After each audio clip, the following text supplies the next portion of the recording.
Saudara, vonis bebas terhadap M. Zuardi dan Taufik Hidayat dalam sidang kasus korupsi pembangunan Jeti Krung Pudang disambut haru oleh keluarga. Kedua istri terdakwa langsung menangis haru usai mendengar putusan hakim yang membebaskan suami mereka dari segala tuntutan jaksa. Beginilah suasana ruang sidang Wirjono Projodikoro, Pengadilan Tipikor Banda Aceh Jumat malam. Kedua istri terdakwa kasus korupsi proyek Krung Pudang ini langsung menangis haru usai mendengar putusan majelis hakim. M. Zuardi, salah satu terdakwa, bahkan dirangkul sang istri usai selesai mengikuti sidang yang diketuai majelis hakim Deni Syaputra ini. M. Zuardi yang didampingi pengacara Mirdas Ismail menyatakan menerima putusan majelis hakim.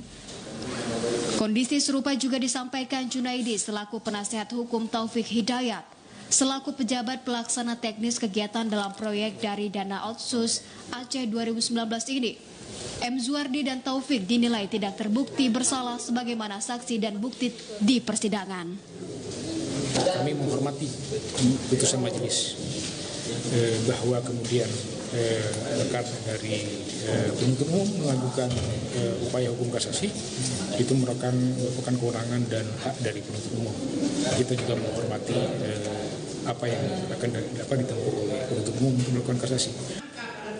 M. Zuardi dan Taufik divonis bebas Majelis Hakim Pengadilan Tindak Pidana Korupsi Banda Aceh dari segala dakwaan jaksa penuntut umum karena dinilai tidak terbukti melakukan tindak pidana korupsi.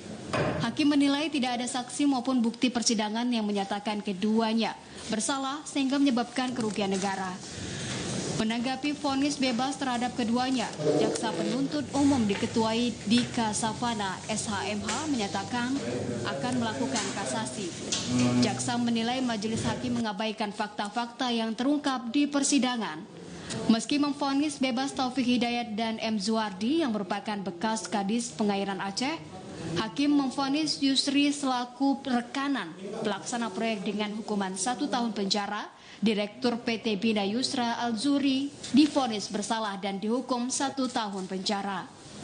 Dari Banda Aceh, Arman Konadi, TVRI melaporkan.